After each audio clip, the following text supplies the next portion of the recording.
5 years after the COVID-19 outbreak, China may now have a mystery virus on the prowl, HMPV. They warned us in cryptic scrolls and eerie prophecies, an outbreak unlike any other. They are keeping track of a rise in HMPV in China. The US has also seen an increase in cases. Now, a mysterious virus ravages China, eerily mirroring The Simpsons and some ancient uncanny predictions. Is this the beginning of the end, or just another twist in humanity's fragile tale? Let's find out.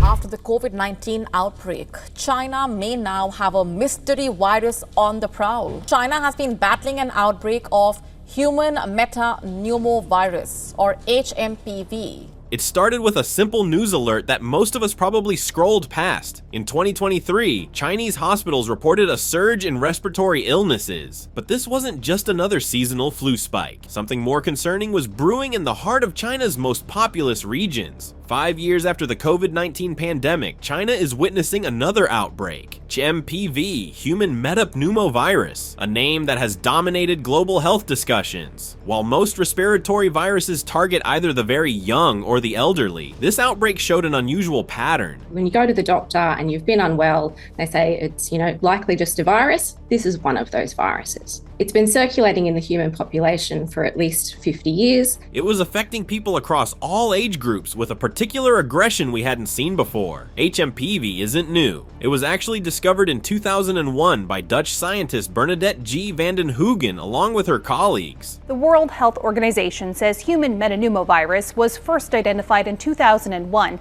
and it's been circulating among people for some time. Typically, it causes mild respiratory symptoms, similar to a common cold. But this variant, this one's different. According to the Centers for Disease Control and Prevention, symptoms commonly associated with HMPV include cough, fever, nasal congestion, and shortness of breath.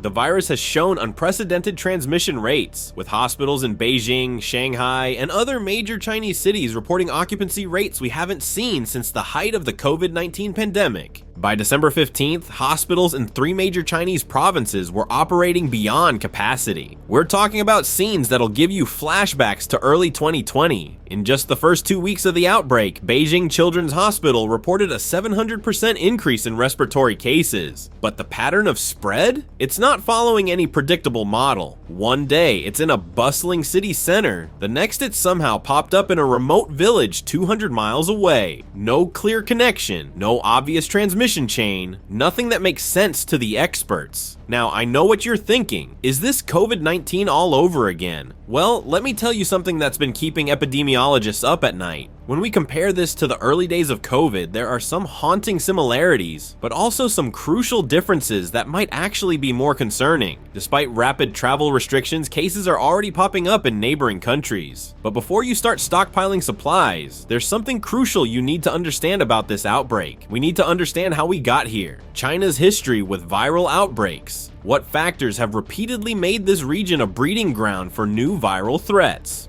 And what are the treatment options? Because there's no vaccine for this. There is no vaccine. There is one in development, but there's no specific treatment. So if you're, an otherwise healthy adult, it's the things that you would do to typically treat the common cold. Stay at home, rest, hydration. Pop culture and prophecies. But before we dive deeper into science, let me take you down a rather fascinating rabbit hole. You see, while we've been talking about viral patterns and medical data, there's another pattern that's been hiding in plain sight, one that's been staring at us from our TV screens for decades. The Simpsons. Yeah, I know what you're thinking. What does a yellow cartoon family have to do with a viral outbreak? Well, stick with me here because this is where things get weird. Back in 1993, The Simpsons aired an episode called Margin Chains, where a mysterious flu called the Osaka flu spreads through Springfield after a sick factory worker in Japan coughs into boxes being shipped to the town. Sounds familiar? But here's where it gets even spookier. In that same episode, they showed panic buying, overwhelmed hospitals, and even a swarm of killer bees that would come later. Which, by the way, actually happened in 2020 alongside COVID. The dreaded Osaka flu has hit Springfield with over 300 cases now reported. And now for an emergency announcement from the mayor. People of Springfield, because of the epidemic, I have cancelled my vacation to the Bahamas. The parallels are unsettling, to say the least. But The Simpsons isn't the only source of these eerily accurate predictions. Ancient religious texts have been warning us about these moments for thousands of years. The Book of Revelation speaks of plagues that would sweep across the earth. The Hindu text Bhagavata Purana describes the Kali Yuga where disease becomes rampant. The Mayan codices described a time of great illness that would precede global change. The I Ching speaks of moments when heaven and earth would no longer connect. Many scholars interpret this as periods of isolation and quarantine. You know what's fascinating? Whether it's a satirical cartoon show or ancient sacred texts, they're all pointing to something fundamental about human nature and our relationship with disease. They're not just predictions, they're warnings. And when we look at what's happening right now with HMPV in China, you have to wonder, are we seeing another one of these predictions unfold in real time? Or is there something else going on here? Something that connects all these dots in a way we haven't considered yet? China claims it has seen fewer flu cases so far this year. The assurance comes after a rise in HMPV infections stoked fears of surging respiratory illnesses in the country. China's history with viral outbreaks. China's reported levels of respiratory infections are within the normal range. It's what we expect to see. Authorities report that hospital utilisation is currently lower than this time last year, and there have been no emergency declaration. You know what they say, those who don't learn from history are doomed to repeat it. And when it comes to viral outbreaks in China, we're seeing a pattern that's impossible to ignore. Let's rewind to November 2002, Guangdong Province, China. A strange pneumonia starts making its way through local communities. The world would later know it as SARS, Severe Acute Respiratory Syndrome. But here's what most people don't know. By the time the world found out, it had already been spreading for 3 months. At the beginning, people were not aware of that. So infectious. So the cross-infection happened in the hospital and at home. So nowadays, only 4 days ago, the government started to take action. 我哋因為響應返所有食肆而家，所以全面清洗。How many percent of the business broke down?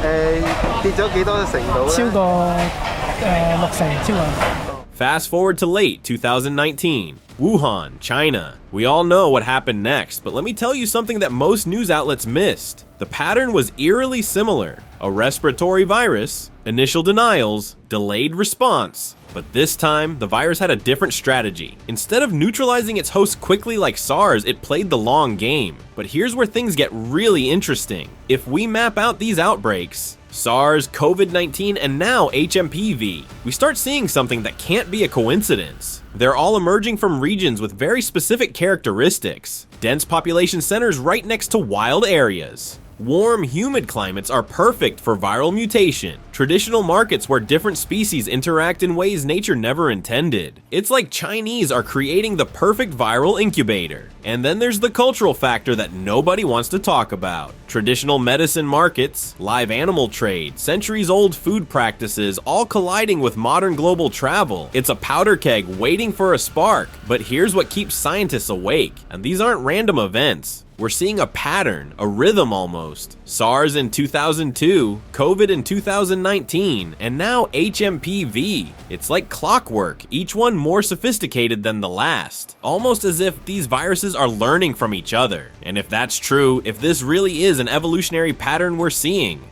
I hate to say this, but it feels like 2020 all over again. Overflowing hospitals and thousands of patients with flu-like symptoms. China is facing a new health crisis, a new disease outbreak, which looks a lot like the Wuhan virus. And as always, Beijing is sharing no information. Treatment and containment strategies. Let's talk about how doctors are actually fighting this HMPV outbreak, because what's happening in hospitals right now is unlike anything we've seen before. Here's the thing about HMPV. It's not a new virus, but this strain is behaving differently. Normally, HMPV causes mild respiratory symptoms in children and the elderly. But this variant, it's putting healthy adults in hospitals at rates that have doctors concerned. How does it compare to, say, RSV in children, which we know can be deadly? Yes, this virus can also be deadly. It's particularly a problem in very young children, so under the age of about 1, and particularly in premature infants as well. Because of that prematurity, it can be a problem. The current approach is three-pronged. First, First, they're using high-flow oxygen therapy, something we got better at during COVID. Second, doctors are finding that early steroid treatment is crucial, but timing is everything. Too early or too late, and it actually makes things worse. They are the most vulnerable to contracting this virus, and a large number of patients right now are also children. Plus, treatment is also challenging because just like the Wuhan virus, the HMPV is a respiratory disease. There is no drug to treat it, there are no vaccines either, and the symptoms are similar. But here's where things get interesting. In Beijing hospitals, they've noticed something unusual. Patients who were on regular antihistamines for allergies seem to have milder symptoms. It's not a cure, but it's a pattern that's got researchers' attention. The international medical community is sharing data faster than ever. Japanese researchers identified a key difference in this strain. It's binding to lung cells differently than previous versions. Chinese hospitals are testing new protocols based on this finding, and early results are promising. In severe cases, they can develop other complications like bronchitis or pneumonia. So they may need intensive care, oxygen, or even a ventilator. Here's the current challenge. Unlike COVID, we don't have specific antivirals that target HMPV. Doctors are fighting symptoms while the body fights the virus. But there's a breakthrough on the horizon that nobody expected. A team in Hong Kong has discovered that this strain of HMPV is surprisingly vulnerable to a combination of existing medications. We're talking about drugs we already have, just used in a way nobody thought to try before. But there's something else you need to know. While everyone's focused on treatment, prevention is proving more crucial than ever, and the prevention strategy that's working best isn't what you'd expect. Because what the data's telling us about stopping this virus might change everything we thought we knew about respiratory disease prevention. In the early days of the pandemic, they had praised China's response to the Wuhan virus. We all know what a disaster it turned out to be. The world cannot afford a repeat of the same mistake. It must remain vigilant about China's latest disease outbreak. The science behind viral mutations. Let me tell you something fascinating about viruses that'll blow your mind. These tiny particles, so small you can't even see them with a regular microscope, are basically nature's ultimate survival machines. And they've got one superpower that keeps scientists up at night. They can rewrite their own code. Think of a virus like a computer program, but instead of ones and zeros, it's written in genetic code. Every time this program copies itself, which happens millions of times inside just one infected person, there's a chance for a typo. Most of these typos, they're harmless. But sometimes one of these mistakes creates something new, something dangerous. Now, the question is, why do these super viruses keep popping up in specific places? Well, think of it like a lottery. The more tickets you buy, the better your chances of winning. In crowded cities, viruses get millions of chances to hit the mutation jackpot every single day.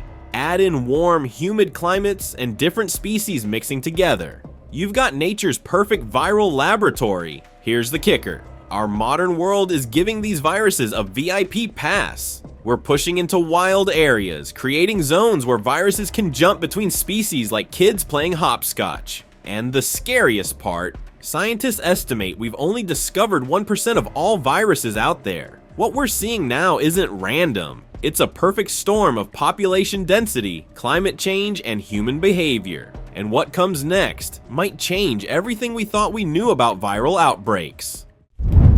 Global impact assessment.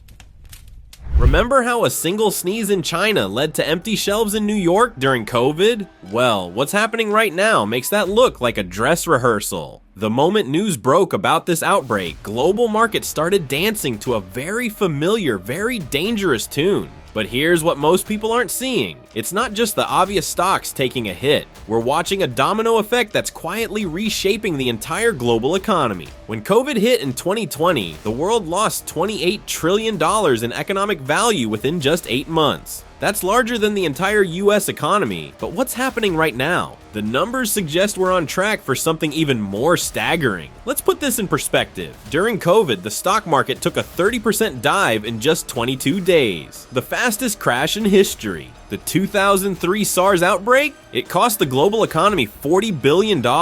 Bird flu in 2005, another $30 billion.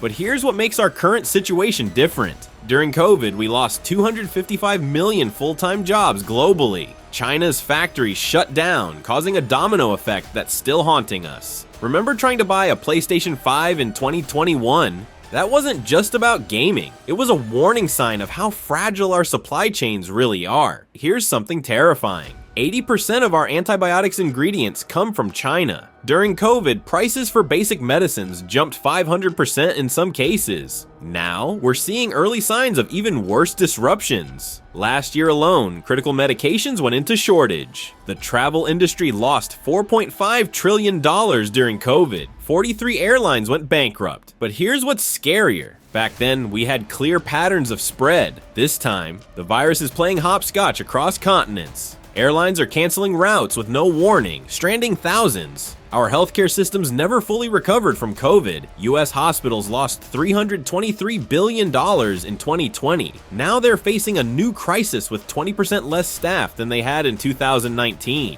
The average ER wait time has doubled since then. The domino nobody's watching: international trade agreements. During COVID, 93 countries implemented export restrictions. Today, we're already seeing 47 countries quietly preparing similar measures. And this time, they're not just blocking medical supplies. The real crisis isn't just about numbers, though. It's about something more fundamental. While everyone's focused on daily case counts, a hidden economic time bomb is ticking. See, during COVID, governments pumped $17 trillion into the global economy to keep it afloat. But this time, our economic toolbox is nearly empty. Central banks have used up most of their ammunition, and global debt is already at record levels. And that brings us to the most crucial question, one that economists are afraid to ask publicly, because when you connect all these dots, you start to see a pattern that suggests we're not just facing a health crisis. We're on the brink of something unprecedented in human history, maybe an extinction.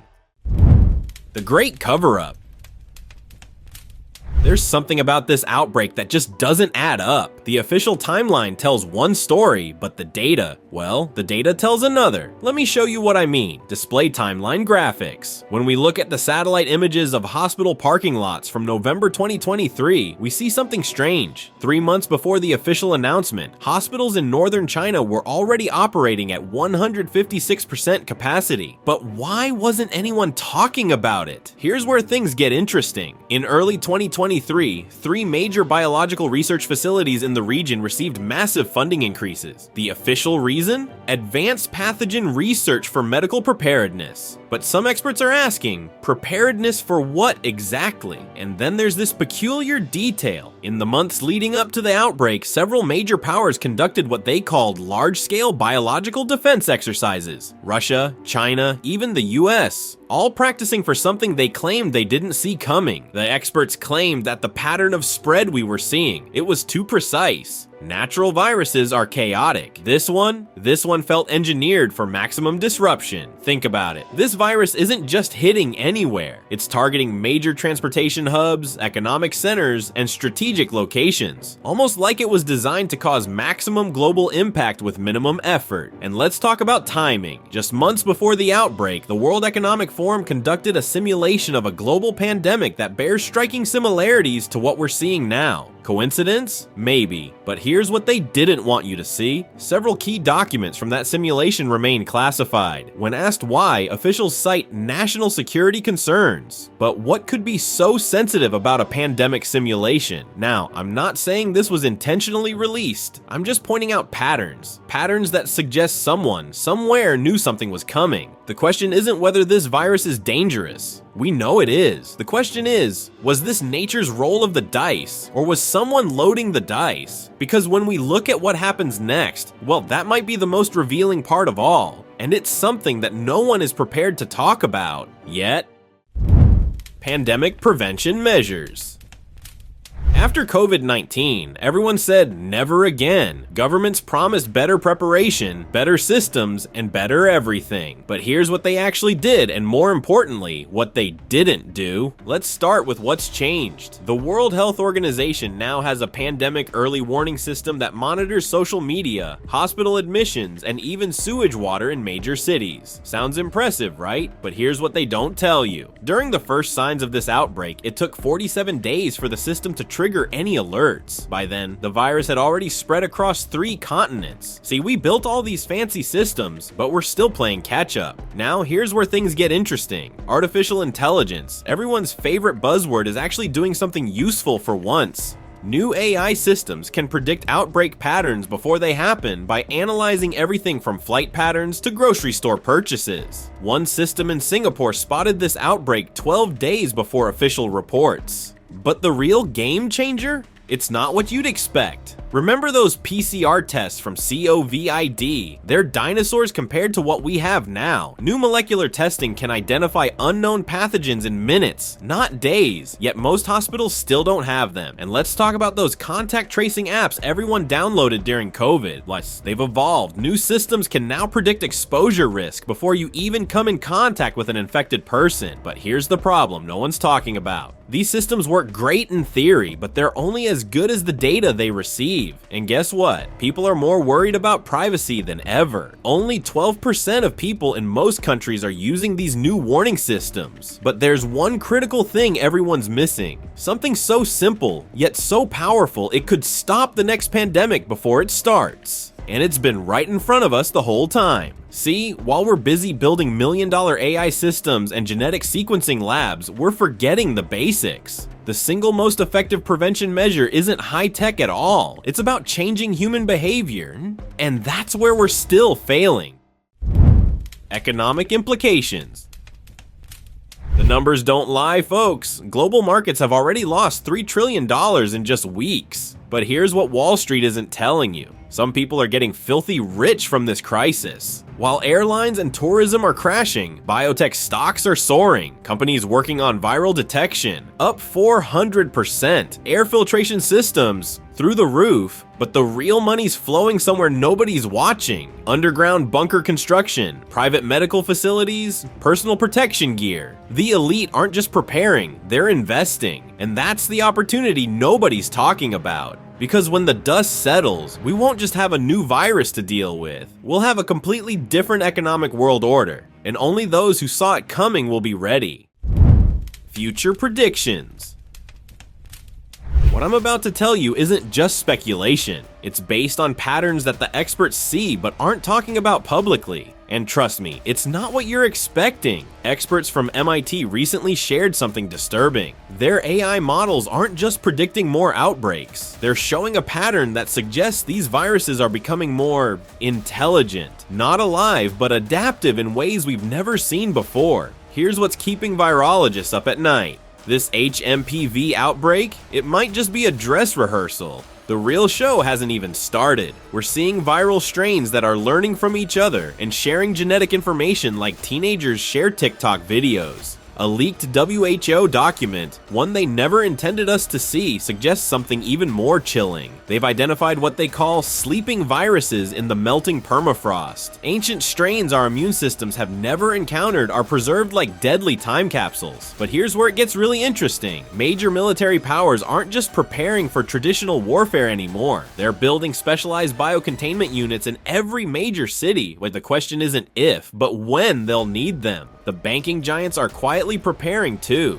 Goldman Sachs has a classified report, and I've seen it, like predicting a complete restructuring of global society within the next decade. Not because of war or climate change, but because of what they're calling viral evolution acceleration. And while everyone's looking up at the sky worried about traditional threats, something's happening underground. The world's elite have been building what they call biological sanctuaries. Think luxury bunkers with advanced air filtration systems and genetic screening technology. These viruses, they might be our wake-up call, not our ending. See, while everyone's focused on the threat, they're missing the opportunity. These viral outbreaks are forcing us to evolve, not just medically, but as a society. The cities of tomorrow won't just have parks and shopping malls. They'll have biological detection systems built into every street corner. Your smartphone won't just tell you the weather, it'll warn you about viral threats in real time. But the biggest shock? The solution might not be in stopping these viruses at all. It might be in something so controversial, so radical, that most governments are afraid to even discuss it publicly. Conclusion. We've connected a lot of dots today. The suspicious timing of military exercises, the classified documents, the underground bunkers being built by the elite. But let me leave you with something that'll keep you up tonight. Think about it. A virus that perfectly targets transportation hubs, that spreads in patterns too precise to be natural, that emerged right when global powers were practicing for a pandemic. Coincidence? The world's population hit 8 billion last year, resources are stretching thin, and suddenly we have a virus that's forcing us to change how we live, work, and travel. Almost like population control by design. While we're up here fighting over masks and vaccines, the elite are building their sanctuaries underground. They know something we don't. They're preparing for something bigger than HMPV. The data suggests this is just the beginning. More outbreaks, more accidents, more natural disasters. All pushing us toward a new world order. One where population control isn't just discussed, it's implemented. So here's my question for you. Are we really fighting a virus, or are we witnessing the biggest social engineering experiment in human history? Now keep your eyes open, question everything, and remember, sometimes the real virus is fear itself. Thank you very much for watching the video. Do like and share it with your friends. Subscribe to the channel and hit the bell icon to not miss any of the upcoming amazing videos. Thank you once again,